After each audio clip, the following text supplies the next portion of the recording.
Fellow Aussians. Are people born wicked? The Wicked movie is officially out. Pun intended, given the content of this video, but everybody has been waiting for this movie for like 2 decades. And I am here to say, John Chu. You're green. Knocked it out of the park. I am. As a queer person who has still only kind of just begun to really embrace that part of myself, I found myself resonating with a lot more of this film than I anticipated.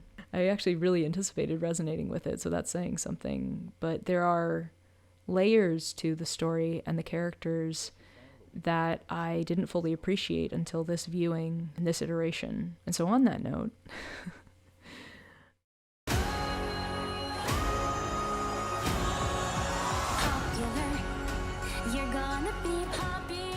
I'm going to start by going back. There's a few levels to my fandom for Wicked, and I would be remiss if I did not start by saying that I have been a fan of The Wizard of Oz since I was about like 3 years old. I don't even know if at that age I could have pinpointed like what it was about that movie that spoke to me so much, other than the fact that I've always been a fan of magic, and I think the idea of being able to escape to this colorful world that allows you to kind of test your skills and your bravery and your knowledge, and proving to yourself that you have the ability to, beat the Wicked Witch, that kind of stuff. It was just like the perfect combination of something that would obviously speak to me.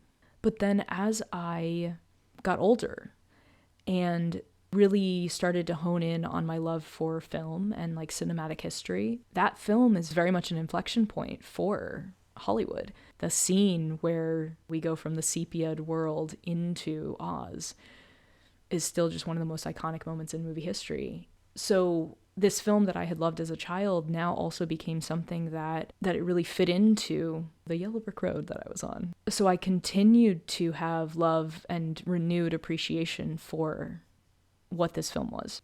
Then a few years ago, after I came out and after I started figuring out things about myself and my own journey with gender and identity and all of that, but also like finding community and learning more about queer history, this notion of queer code back in the day being like, if you said that you were a friend of Dorothy, then it meant that, this was another queer person, or this was a queer space that you could find safety and sanctuary and that kind of stuff.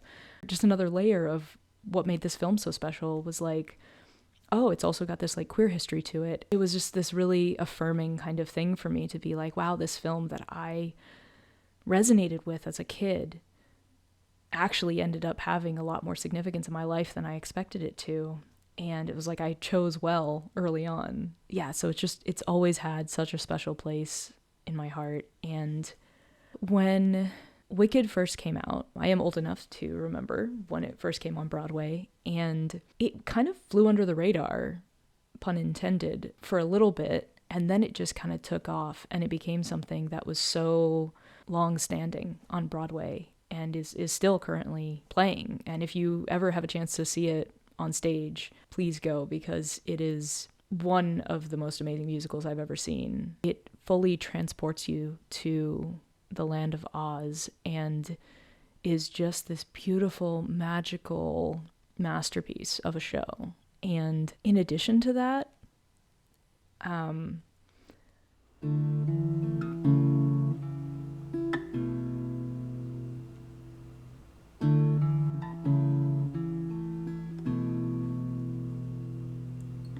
back in 2022, I virtually attended this little cabaret show for J.J. Mailey that was called I'm Also Not That Girl. During this show, J.J. kind of talked about his own journey with gender and transness and non-binary identity and all of that. And it was told through songs. Some of the songs were kind of taken word for word, and they sang them sometimes with other people, and it was just this really beautiful, sacred thing to be able to witness. But then he got to I'm Not That Girl. If I could find the clip of this that I recorded on my computer, really super low quality on this little live stream, I would share it because it was so cool. JJ took the lyrics and changed them up to tailor them to his own journey. And I had never until that moment thought about the fact that, like, the concept of I'm not that girl could have such significance to the trans community.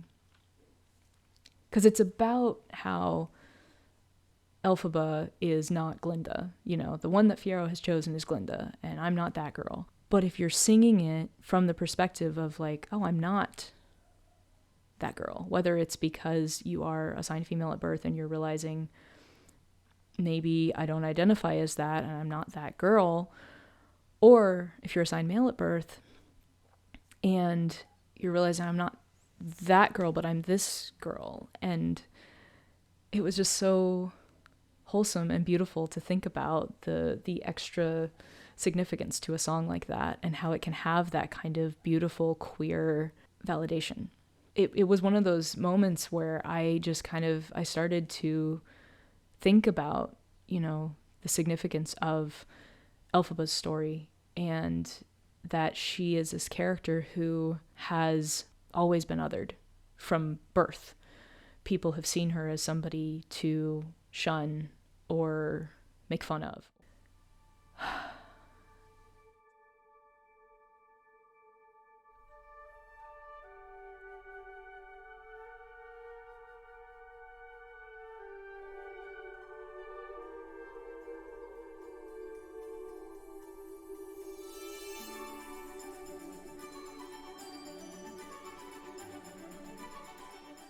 I feel like this film, this very specific movie of Wicked, to me, could be kind of a dual queer allegory. On the one hand, you have Elphaba, who has been brought up being othered simply because she looks different from everybody else, and she doesn't conform to society because she can't.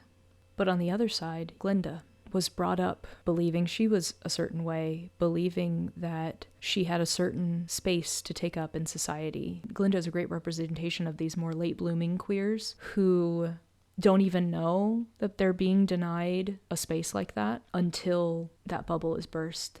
And I think this illustrates the difference in one's queer experience. There are some people who have a more obvious queerness or transness that isolates them and makes them easy targets for objectification, for bullying, for mockery. And the obvious character who represents this queer allegory is Elphaba. So we'll start there.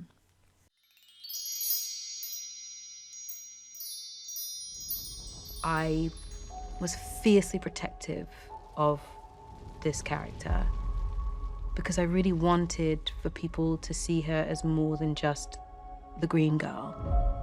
Sometime in the years before Wicked fully came out, but it was already in production, and we knew that Cynthia was playing this character. Cynthia Erivo spoke at some LGBTQI plus event, and she talked about the privilege and the responsibility of playing a character like Elphaba through the lens of a Black queer woman, and how she has a unique sense of what it's like to be othered, to walk into the room and not see anyone who looks like you, who can relate to what you're going through, and trying to stay empowered in that space. And that video of her speaking at this event found its way to social media very quickly, and it came up on my feed.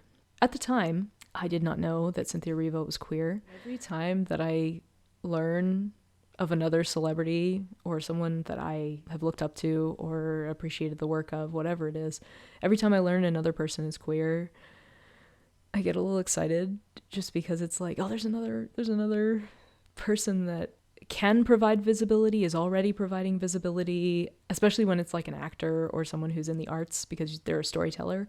And we get to see more queer stories, whether that's because they're actually playing a queer character or it's just a queer person embodying a character and bringing that energy to it. I don't know. I hold queer people in such high regard, not because they're better than other people or perfect or anything. Everybody, is human. But I just feel like there's a certain level of self-awareness and empathy that exists in the queer community because of the the introspection and the amount of growth and development that they have had to do to kind of reach this point in themselves where they can kind of live authentically. Again, I'm watching this video of Cynthia talking about being a Black queer woman and what that brings to Elphaba. And this is, a few years after my own, appreciation for the queer and trans people that can find themselves in this character. And it makes me even more excited that there's somebody who is actually playing this character in a movie that is going to be this huge thing.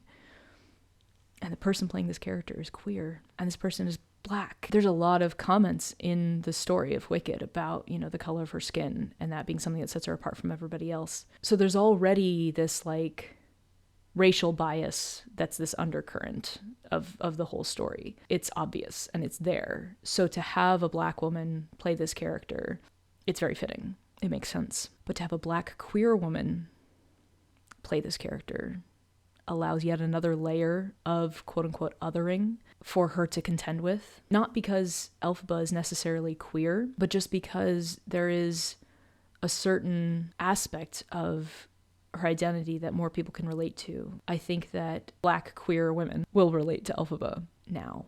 And I think they related to her before, even if they didn't necessarily get to see themselves reflected in the person who was playing that character whenever they saw the show. Sorry, anytime I think about it, I just get there's so much, they just so made the right call on casting Cynthia Erivo, because not only does she provide that visibility in embracing this role, but the way that she herself has made a point of acknowledging that aspect of how she relates to the character in almost every interview that she's done. The way that she has embraced that and appreciates the significance of that is just beautiful. So anyway, back to my musing about the queer allegory of Elphaba in this story. Fine. Let's get this over with. I love the way that Cynthia plays Elphaba, because when she first comes on the scene, she has kind of accepted that society has decided what her role is and that she's subservient. And in a lot of ways, she is kind of submissive. She's not even there to go to school. She's there to drop Nessa off. But she's also there to stick up for Nessa. Like, there is a certain agency there when it comes to her sister, because she's been kind of told, like, you're supposed to take care of your sister. That's like your role in life, is to make sure your sister's life is as easy as it can be, because it's her fault that Nessa's in the chair. This is the narrative that is in her brain. But I also think that there's a certain element of, because she's kind of accepted that society has decided who she is and what her role is, that she also has a bit of a I don't care what people think of me kind of aspect. And there's a great moment, it's even in the trailer, where there's an exchange between Fiyero and Glinda at the Ozdust ballroom. She doesn't give a twink what anyone thinks. Of course she does. She just pretends not to. And I think that is one of the beautiful nuances that Cynthia brings to this character, where she has this kind of thick skin that she has had to kind of build over the course of her life up until this point, but she's also just a human and a person underneath all of that, and there are vulnerabilities there that she has not been able to express because, like, who would care is kind of how she thinks about it. So I feel like the allegory exists within those of us who are unable to hide our queerness. Whether it's queerness, whether it's transness, there are things about how we're presenting ourselves to the world that the world has already decided who we are, where we stand, and has had to go through life already othered, already kind of shoved into a box and shunned by a lot of people. And her journey is to come to learn that the things that make her different are the things that give her power. It's not even a metaphor, it's magic. The thing that sets her apart from other people is that she is magical, and she has this power to, when she understands it and when she is able to embrace her own self and the things that make her different, it allows her to defy gravity. It allows her to fly.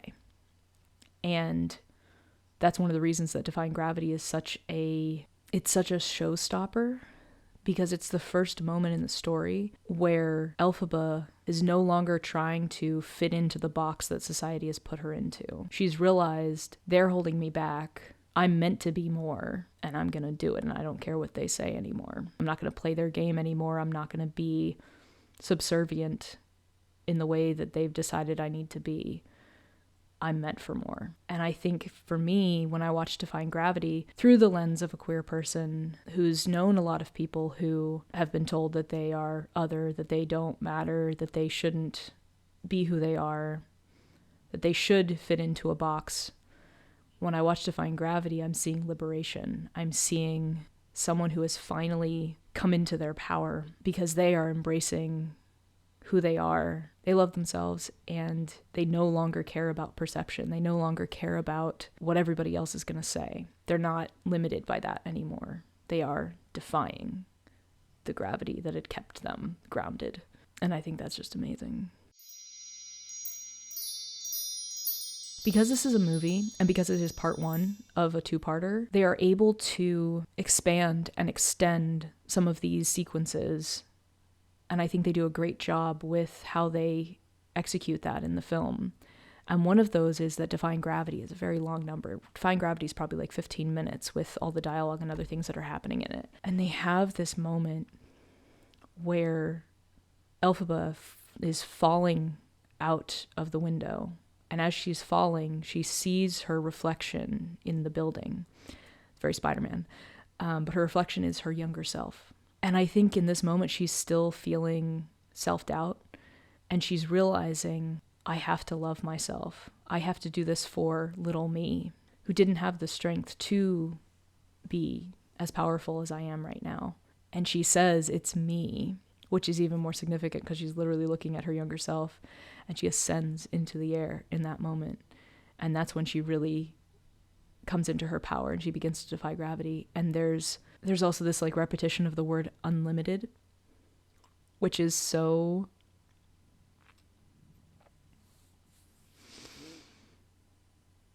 it's so cool. It's so well done. And I love that they have emphasis on this word, unlimited, because she has spent so much of her life being limited by what society says she should be, says she is.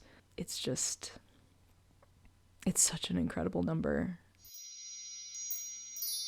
And the other thing I will say before I get to Glinda is I think it makes a lot of sense for Elphaba to be fighting for the animals. It's often the marginalized people who are the biggest advocates for everyone else. Again, when you add two underrepresented communities into the identity of the person that is playing this character, it just makes it that much more poignant that she is speaking out and she is using the platform that she has and the power that she has to speak for those who literally can't speak for themselves. So I think that was really, really well done.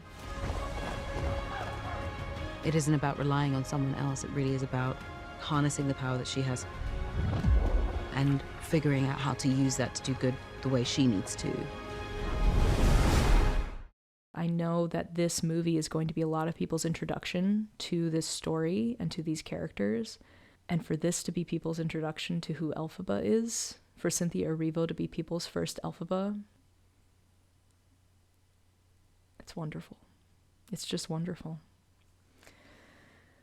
Okay, and now I will talk about Glinda.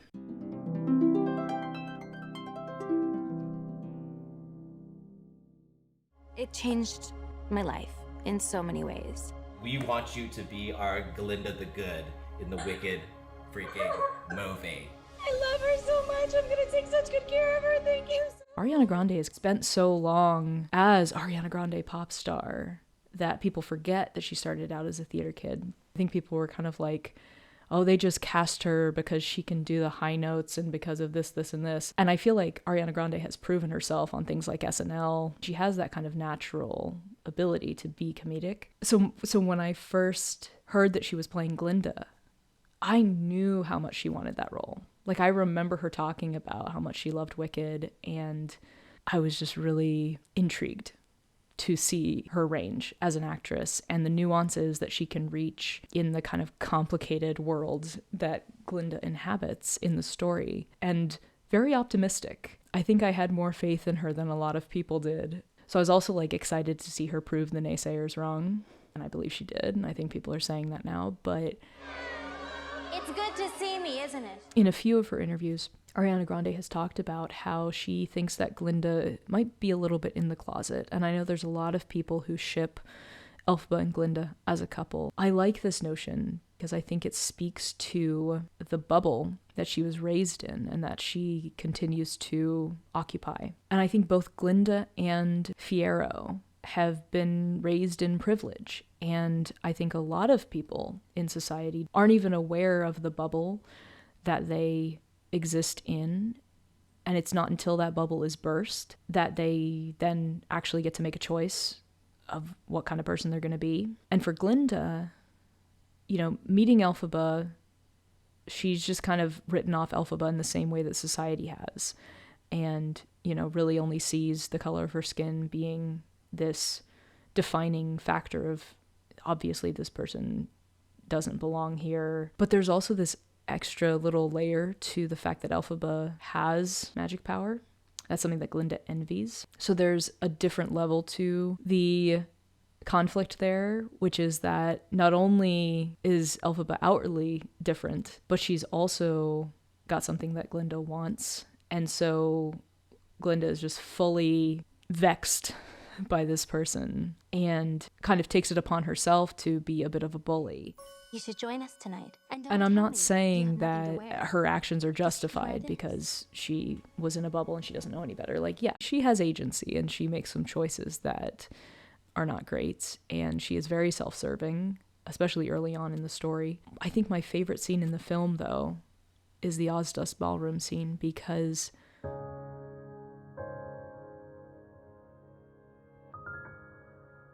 when Elphaba makes the first move and gives Glinda exactly what she wanted, which is getting her to train with Madame Morrible, that is the bubble bursting for Glinda. And she has already set Elphaba up to be mocked in this space when she arrives because she gave her the hat.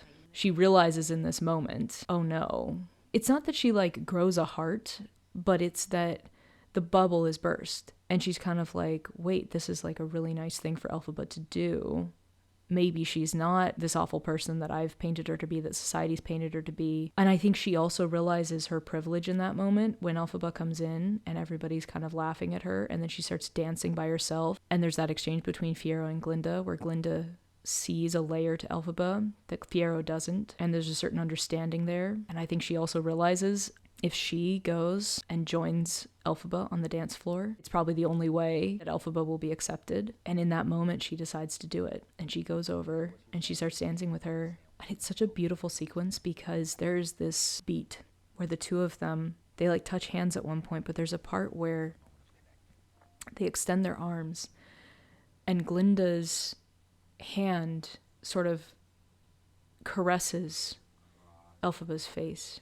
And the acting between Ariana Grande and Cynthia Erivo in this scene is captivating because the two of them are so emotionally raw. Glinda, Ari as Glinda, says, "It's all right," as she caresses Elphaba's face, and Elphaba kind of, the tears come. And it was one of those moments where I was wishing I could pause the movie because I needed to process the emotion of what was going on. Because I was thinking about the fact that you have a Black queer woman playing this character. There are two communities represented in Cynthia Erivo and the lens that she brings to this role. And both of those communities, there are parts of history where physical touch would have been something that they often were denied because of some narrative by society that their skin was contaminated in some way. And so I definitely think that Elphaba, having grown up with green skin, and with the children mocking her and not wanting to play with her, I think that she has probably not experienced a lot of physical touch. So for Glinda to caress her almost lovingly and touch her skin, it's a very emotional thing, and I think she probably started to cry, and that's why Glinda said it's all right. And that's one of the reasons that I love that this is a movie, because you wouldn't get the significance of that exchange in a stage production. You don't have the close-ups of the two of them. You don't have the intimacy of that moment. And possibly the improv that happened between the two of them in that moment. I don't know if it was scripted or not, but it was just so impactful.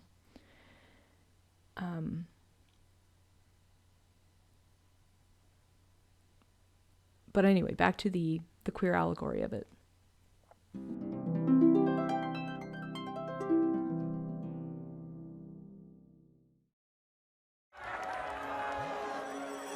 I feel like what Glinda might represent is somebody who was raised in a heteronormative space, a heteronormative bubble, and wasn't even aware of queer people or the fact that like that is a path that she could take. And I think there's something to be said for that. I'm going to compare this to Heartstopper now, because both Nick and Imogen in Heartstopper are two people who are kind of, especially based on like school and biases from their classmates, people just think that they're straight. Imogen in particular has several lines in the third season where she talks about, I think that I thought that I was supposed to want to have a boyfriend, but I don't know that I ever really liked any of the boys that I dated. I think I kind of felt like a pressure to have a boyfriend because I was a cool girl, and that's what cool girls do. And I think I liked having attention from boys. It made me feel important, and like I was doing life right. And I think there are certain things about like society telling us we have to be one way or we're supposed to be one way.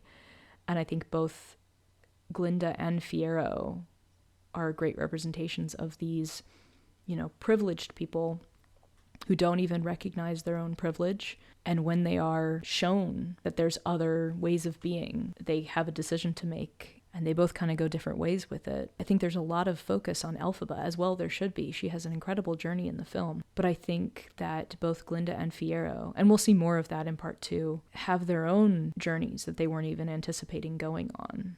And one more thing I'll say about the Jonathan Bailey of it all.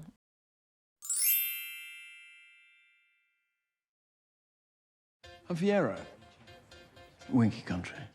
When you cast someone like Jonathan Bailey in the role of Fiyero, like not only is he equipped to handle a musical theater role like this, with dancing, with singing, with all the different things, but the fact that he is a gay man allows for this sort of lens on the character to be a little bit more queer. I'm not necessarily saying that Fiyero is gay, Fiyero is bi, but I do think Fiyero might be a little bit fluid. I think over the years, as, again, this show has been on for a couple decades, and there have been a lot of different people who've played Fiyero, straight, gay, bi, all kinds of different identities. And I think every actor that comes into a role brings a little bit of themselves and a little bit of their energy to that. So I think having Jonathan Bailey in the role kind of created this space and a freedom for this character to be a little bit more fluid in his sexuality, which he definitely plays with in the film. There's a whole little bit with Bowen Yang's character that's just great. I think Fiyero is a flirt, just in general. Does not matter gender, sexuality, anything. Everybody's just kind of oohing and awing over him, and he loves it. He loves the attention. He is dancing through life, you know? But I feel like Jonathan Bailey was able to really lean into that in a way that some other actor might not have been able to do as easily. So I enjoyed that aspect of Fiyero as well. But anyway, so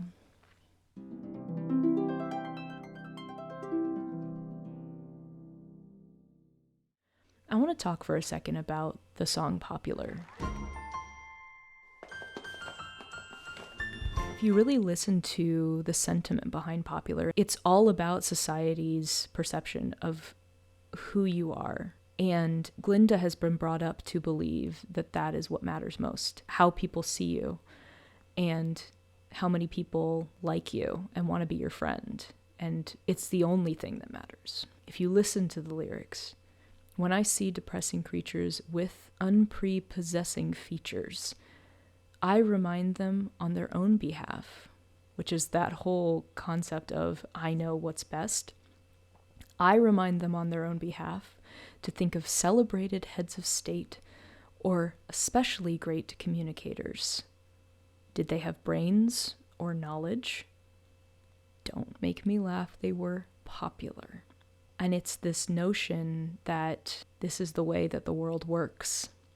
And if you want to fit into the world, if you want to be lifted up in the world, you have to play that game the way that the game is played. Where this song falls in the story is important because literally the first lyrics of this song are, Elfie, now that we're friends. She's saying, now that my bubble has been burst and I realize that I want to be your friend and that I want to engage with the space that you occupy and bring you into mine, the first thing you need to know is you're doing this wrong. If you want to be liked, if you want to fit into society, if you want to be elevated to the level where I'm at, which is where I think everybody should want to be, here's how you do it. There's so much complexity in that because I feel like on the surface, the song Popular is just this kind of like, it's a lot of physical comedy, it's a lot of fun. But if you actually break down the lyrics and you think about the message behind it, it's such an interesting take on the differences between who Glinda and Elphaba are as people based on their own upbringing and their own sense of self and how that's been molded by how the world reacts to them and how the world treats them. In that Elphaba does have brains and knowledge and a certain disregard for how society sees her because society has decided that she's something lesser. And what Glinda is saying is that she sees the little girl that's underneath that thick skin that wants to have friends, that wants to fit in. And I think that again calls back to that moment between Fiyero and Glinda, where Fiero's like, she doesn't care what anybody thinks. And Galinda's like, of course she does. She just pretends not to. And I think both can be true and both are true. I think that there is a thick skin there that allows her to not care what people think because what people think of her is so negative. But I think all of us have this innate want to be liked, to be loved, to befriend other people, and to find our space in the world and to be accepted. And even though she's kind of written that off as not being a possibility for her, which has created this thick skin, there is that vulnerability. There is that softer part of herself that still yearns for that, whether or not she is willing to acknowledge it. And I think that moment where Glinda caresses her face, it opens up that possibility again that somebody could actually want to be her friend. So I think for the first time in her life, Elphaba is probably open to the messaging that Glinda is bringing to her in this song of, I'm trying to help you. You've been doing this the wrong way because society has told you that you can't be this thing. But if you just follow what I'm saying, you can find that compromise. You can find a way to be uplifted by society and get to have friends and get to be in my world. And it's sort of this very brief part of the story where you kind of see this almost like sorority sister kind of vibe between the two of them, where you're like, oh, maybe this is what Elphaba's supposed to do. Maybe she's supposed to fit in at Shiz and she just needed someone to tell her that she had the value and had the ability to do that. And again, it is just kind of a fun, playful number. But I think it also speaks to this notion of like Elphaba is the Wicked Witch of the West and Glinda is the Good Witch of the North. And I want to talk for a second about this because I think there's a certain metaphor there between good and wicked.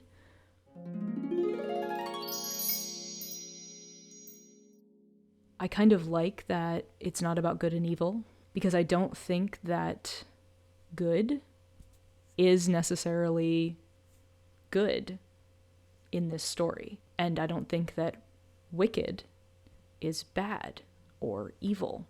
It's almost like good or goodness is conformity. and acceptance by society, which is exactly what Glinda has been raised to want and to work toward. Whereas wickedness is more like rebellion, thinking for oneself, and nonconformity, which again goes back to the queer allegory, where it's almost like wicked could be, substituted for queer, or substituted for any marginalized minority identity that is seen as less than or other.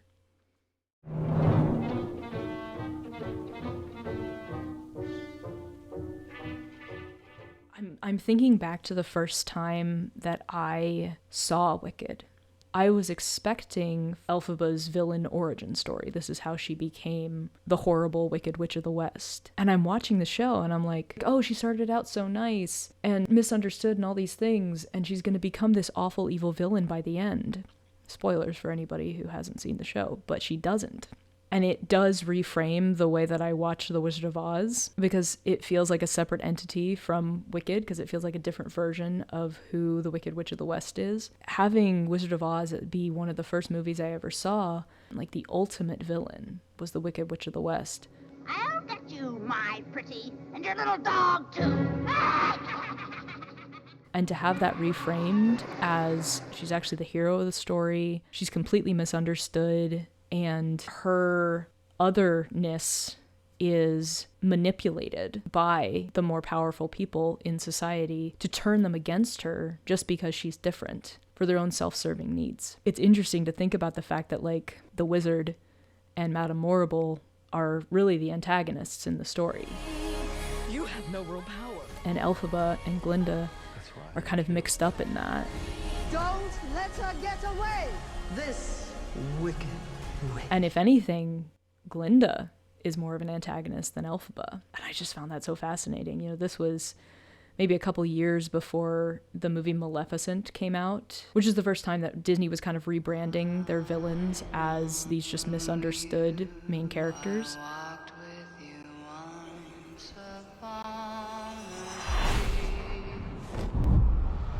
And I think Wicked kind of created a space for that kind of exploration. But I think especially in this day and age, in 2024, to have this movie come out at a time when there are a lot of people in power, and especially politicians, who are abusing this notion of the other as somebody who should be feared, as somebody who should be demonized because they are different from us. I think this is an incredibly timely movie. I remember the first time the trailer came out and they have that line where the wizard says, "The best way to bring folks together is to give them a real good enemy." And that trailer came out in the midst of Trump's campaign. And it was before Trump was elected president for a second time. It just made me so thankful for art and for the way that storytelling and media can provide a mirror on society and things that we are still dealing with in our real world. And it's told through a fictional story about Oz and these two best friends who choose different paths, and how that affects, the way that society perceives them, how it affects the way their story is told.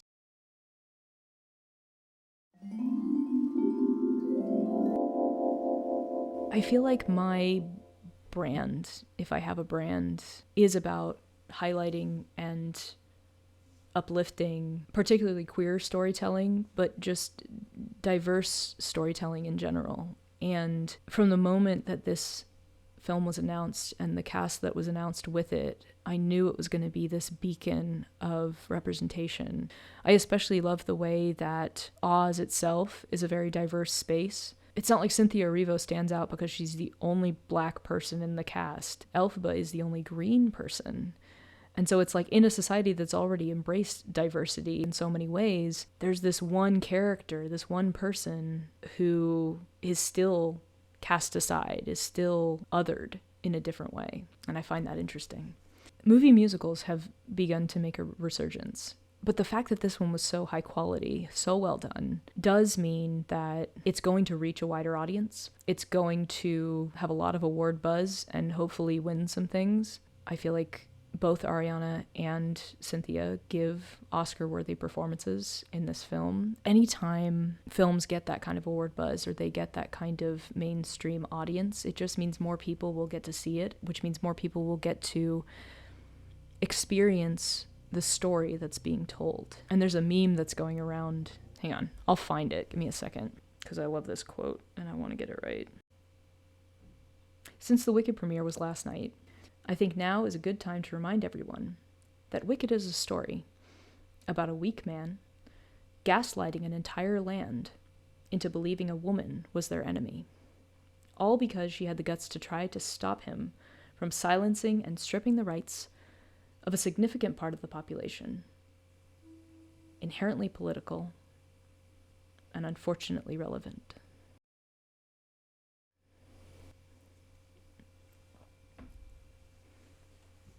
Film is a reflection of society. Film is a space where we can interrogate our own biases and learn from the stories that we're being told, learn who the real villains are in the story, and learn how to have more compassion and empathy. This is a film about misunderstood people realizing the humanity to be found in one another. And given its popularity, I'm hoping that it inspires people to own their power and own their privilege and not stay in their bubbles. Allow their bubble to be burst and be kinder. I hope that, especially if you have repeat viewings of this movie, it allows you to appreciate the message of the film rather than just enjoying the songs and enjoying the fun and the wonder of Oz and the Emerald City.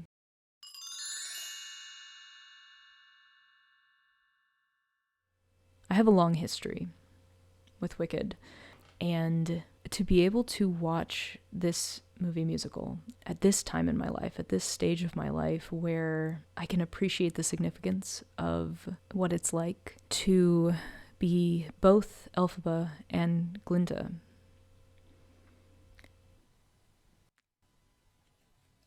Yeah.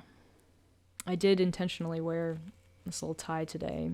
Little fun little prop tie that I got at Alamo. We've had a lot of screenings of this movie. It has taken over, and we even had some movie parties and we had other people dressing up, so it was fun to sort of have this Emerald City coded little attribute going on.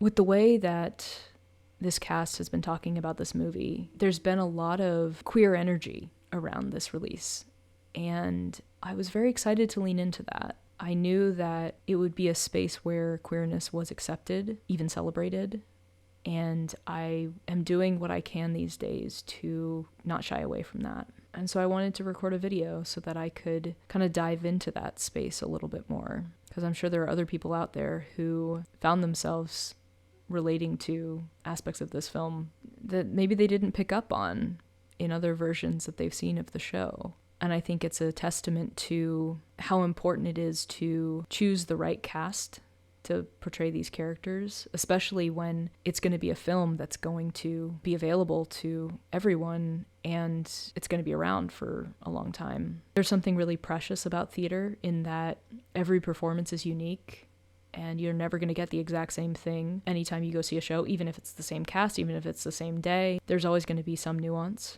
But when you make a film, it's going to be the same thing over and over again, so you've got to get it right. And let me tell you, John Chu got this one right. And I am so grateful for that, because this is going to be a lot of people's introduction to Wicked. And for it to have been done as well as it was, it's more than I could have hoped for. So, thank you, John Chu. Thank you, Wicked. Thank you, Cynthia Erivo. Thank you, Ariana Grande. Thank you, everybody involved with this movie. I think that's about all I have. I've been talking about this for like 2 hours now. Clearly, I have a lot of thoughts about this show and about this movie in particular. I'm sure I'll think of something later, but I think I've gotten enough recorded here. So we're gonna sign off. Yeah, I'm still working on a sign off, like an official little outro.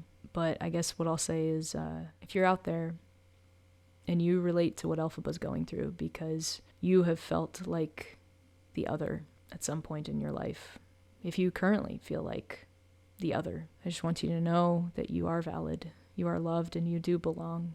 And if that othering has to do with your queerness, I relate. And I hope you know that you are queer enough, and your journey is going to be a little bit messy, but there's so much joy coming. So, yeah. All right. That's my video about Wicked. If you enjoyed this video and you want to give that a little thumbs up, that'd be awesome. And if you really like this video and you want to see more videos like this where I go into these little deep dives about movies and theater and all that fun stuff, please subscribe. There's a little subscribe button down there somewhere. And I have other videos on this channel that I think you'll enjoy. The next 4 years are going to be hard, and I don't really know what to expect. But I think that art is one of the ways that we can continue to combat ignorance and hate. And as long as I am able to, I will continue to create content like this that opens up those dialogues and tries to provide more visibility for those kinds of conversations. Because I think that conversation is where understanding happens. So I will keep talking. I will keep speaking out. Yeah.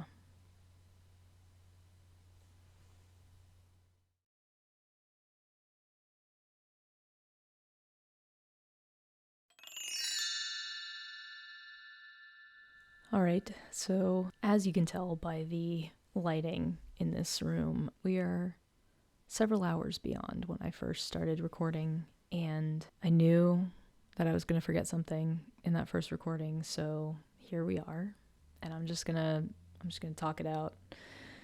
I mentioned before that the fact that Cynthia Erivo is playing Elphaba in this is a really cool thing, a really significant thing. You know, she's a Black queer woman representing a lot of different marginalized identities just in being who she is, playing this character. The first thing that I knew her for was playing Celie in The Color Purple. If anybody is not familiar with The Color Purple, the character of Celie has a lot of similarities to Elphaba in that she has basically been told by society that she doesn't matter, that she is lesser than, and should be subservient.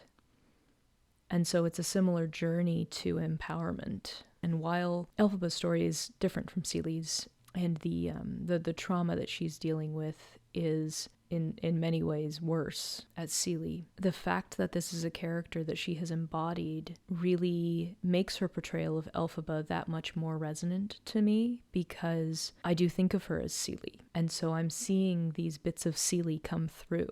You know, when you have an actor in a role, it can be hard to distance them from other roles that they've played, and that can be a pro and a con to a performance. And I think in this scenario, the fact that Cynthia Erivo is probably best known for playing Celie in The Color Purple works to her advantage, because it makes those moments where she finally feels seen and valued that much more poignant. I think back to that scene in the Ozdas ballroom where she's finally experiencing physical touch from somebody, and how, especially if you read into the queer undertones and you're in the camp that might ship Elphaba and Glinda as more than just friends, it's a lot like that scene in The Color Purple where Shug Avery kisses Celie.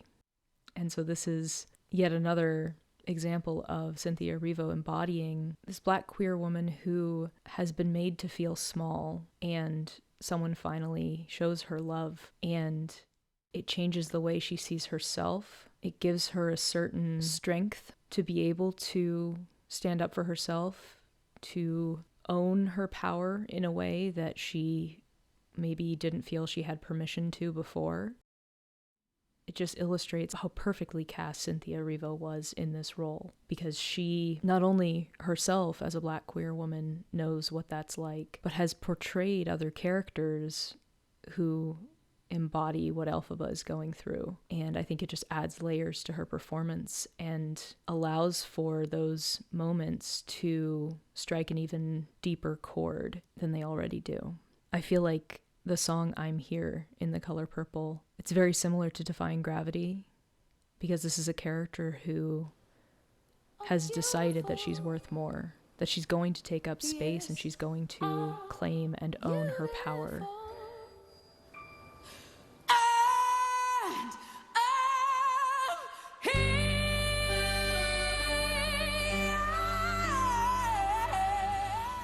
Getting to see Cynthia Erivo step into that once again.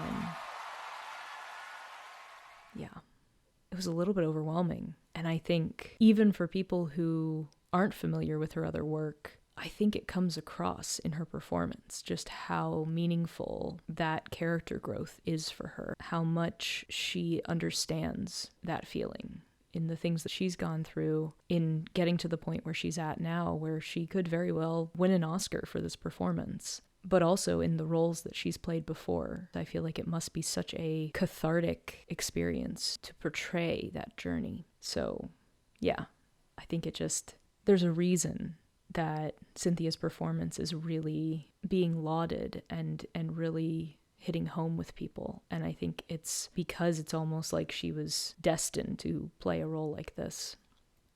So I'm very happy to get to see it. And I'm really excited to see part 2 and to see the full evolution of this character. At the end of the movie, she's stepped into her power. And in part 2, she's going to learn how to own it and what she can do with it. And she's going to be tested. And it's going to be really incredible to see Cynthia continue to go on that journey with this character. So, yeah. I feel like I could stop and start recording my thoughts about this movie and this show and this story for hours and hours and hours. But I've got to stop recording and edit at some point, so I'll end it here. Yeah, that's all.